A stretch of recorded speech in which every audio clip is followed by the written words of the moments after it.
Welcome to the deep dive. Today, we're really getting into how engaging with books can be a game changer for your English, specifically for making your speaking smoother, more fluent. That's right. We're looking closely at this resource. Understanding books and reading habits, speak English about what you read. It's packed with, well, practical tips for learners, those aiming for that next level of confidence in English. And our mission today really is to pull out those actionable techniques, the keywords you can use. We want to show you how reading isn't just about learning new words. No, it's much more. It's about transforming your overall ability to communicate effectively in English, how you actually speak. Okay, let's get started. So the source kicks off with a really great example, Maria's story. It really highlights how sticking with reading made a huge difference for her English. Yeah, it mentions she initially struggled a bit, like she understood okay, but expressing herself, especially in writing, getting the vocabulary right was tough. Exactly. So she set this goal, one English novel a month, which, might sound like a lot, but she started slow. And built up momentum, presumably. Right. And crucially, she wasn't just, letting her eyes drift over the page. She was actively doing things. Like what? Well, underlining new words, Mm-hmm. which is great for making them stick out. Then, trying to guess the meaning from the sentences around it. Context first. That active guessing part is key, isn't it? Makes it stick better than just looking it up immediately. Totally. But, of course, if she was still stuck, she would look up those tricky phrases, make sure she got it. And the results, quite significant, I gather. Oh, yeah. Big confidence boost with more complex sentences, Yeah. Tricky grammar points. But here's the really interesting bit. Go on. It wasn't just her writing that improved. Her listening skills got better, too. She started hearing those same structures in conversations. Ah, so reading reinforces the patterns you hear. Makes them easier to recognize. Exactly. It's like tuning your brain to the natural sound and rhythm of English. These skills, reading, listening, speaking, they all feed into each other. Makes sense. And now she's doing book reviews and leading a reading group, all in English. Yep. So it shows how books became this practical tool for her, not just for language, but for, connecting with people globally.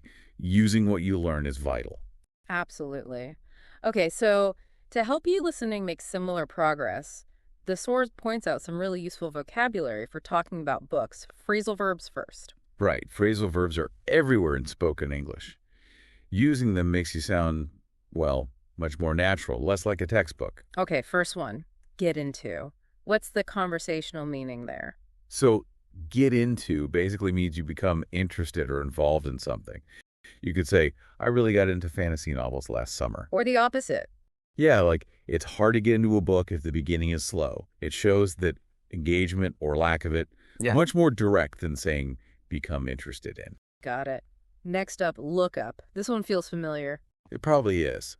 Look up just means searching for info, usually a definition, maybe online or in a dictionary. Like I had to look up maybe 5 or 6 words on that page. Exactly. Or a good tip, if you don't get the historical background, look it up.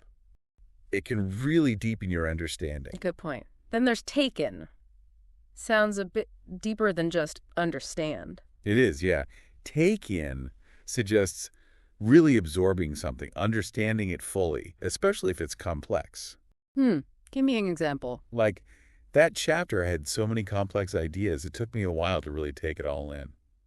It suggests needing time to process. Or you might advise someone, don't just skim. Give yourself time to take in the language properly. Precisely. It emphasizes that deeper processing. Okay, and the last phrasal verb here is flip through. I do this in bookshops. Yeah. Flip through means looking through pages quickly, not reading every word. Like I flip through the first chapter before buying it. Or maybe some people prefer to flip through magazines rather than read cover to cover. Just getting the gist. So using these get into, look up, take in, flip through really helps your spoken English sound more, real when discussing books. Definitely. Now, the source also highlights some useful collocations. These are word pairs that just naturally go together in English. Using them levels up your language. Makes you sound more fluent, more sophisticated. Exactly. First one, compelling narrative. Meaning. A storyline that really grabs you, keeps you hooked. You might say, The plot wasn't complex, but it was a really compelling narrative. Or a compelling narrative makes even a really long book fly by. Perfect. It shows you understand what makes a story engaging. Okay, what's next? Thought-provoking themes. These are the deeper ideas in a book, things like justice, love, identity that make you think. So you could say, I enjoy fiction that explores thought-provoking themes. Right? Or the discussion group focused on the thought-provoking themes in the novel. It signals you're engaging with the substance of the book. Very useful. Another one. Reading habits. This just refers to your routine, how and when you usually read. Like, developing good reading habits early on is beneficial. Or, my reading habits have changed now I commute less. It's about the pattern of reading. Consistency again. Always important. It really is. And finally, a big one. Literary masterpiece. Okay, sounds important. For the classics. Often, yes. It's for a work that's considered exceptionally good, high artistic merit. Like War and Peace is often called a literary masterpiece. Or it takes a lot for a contemporary novel to be called a literary masterpiece. Exactly. It's high praise. So using these compelling narrative, thought-provoking themes, reading habits, literary masterpiece really elevates your discussion. Shows a good command of the language. Yeah. Okay, moving on. Errors? We all make them. What common mistakes does the source flag when talking about reading? Well, a classic one is the past tense of read. You hear learners say readed. Yeah. It should be read, pronounced like the color red, right? Exactly. So, I read that book last year, not readed. Simple, but easy to forget. What else? Using like. Sometimes people say, she is very like reading nonfiction. Instead of... She really likes reading nonfiction. You need the verb likes to show enjoyment. Right, makes sense. One more. How to say you didn't finish a book. Sometimes you hear, the story was slow, so I didn't read it complete. And the correct way. The story was slow, so I didn't finish it. Use the verb finish. Good tips to keep in mind. Avoiding those little slips helps clarity. Okay, practical stuff now. How can you, the listener, talk more confidently about books? The source gives some nice sentence starters, like to share a personal impact, try. One book that really made me think differently was... That's a great opening. Or for a book you couldn't stop reading? You could say, I honestly couldn't put it down because it conveys that excitement. Nice. What about discussing the authors? You can talk about their style, maybe?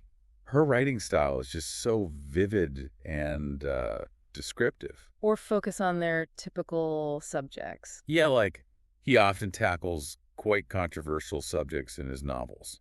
Shows you're looking beyond just the plot. And recommendations. How to suggest a book naturally. Try tailoring it. Instead of just read this, maybe say, if you're someone who enjoys historical dramas, you should check out. Or, this one might be perfect for you if you like character-driven stories. Exactly. Shows you've thought about the other person's taste. Okay. For anyone feeling a bit nervous about speaking English, especially about books which can feel complex, any low-stress ways to practice? Definitely. The source suggests a quick, simple exercise. Try describing a favorite book in just 1 minute. Like an elevator pitch for a book. Sort of. It forces you to be concise and focus on the main points. Builds confidence without high stakes. Good idea. What else? Use resources like YouTube book reviews or sites like Goodreads. Just listening to how others talk about books. It passively builds your vocabulary and sense of phrasing. Soaking it in by listening. Right. And when you do speak, don't feel you need to summarize every single detail. Focus on the main plot points and, more importantly, why you liked it or didn't. Keep it personal and focused. Exactly. And one more tip. Try recording yourself doing a short book summary. Listening back can be really revealing. Cringeworthy sometimes, maybe, but useful. You hear your own tone, pauses, areas to improve. It's a fantastic tool for self-assessment, definitely. Okay, time for a quick challenge for everyone listening. Let's put some of this vocabulary into practice. All right, task 1. Can you make one sentence using both the phrasal verb lookup and the collocation reading habits? Give that a go. Next, combine the phrasal verb get into with the collocation, thought-provoking themes in a single sentence. And finally, a slightly longer one. Create a short mini speech, maybe just 2 sentences, using flip-through, compelling narrative, and take in. Feel free to pause and think about those. Try saying them out loud. It really helps solidify the learning. So, wrapping up, the big takeaway here is just how powerful reading can be. It's not passive. It's an active way to fuel your language growth, your fluency. And that consistent engagement, building those reading habits, really does lead to more confidence and sounding more natural when you speak English. Absolutely. So keep exploring stories, keep finding books you can get into, and don't be afraid to share what you think about them in English. Thank you so much for joining us for this deep dive today. We really hope it's given you some valuable ideas and, well, practical tools for your own language journey. Yeah, definitely try those practice challenges and just think about how fitting more English reading into your life could really boost your speaking. What books have you managed to get into recently?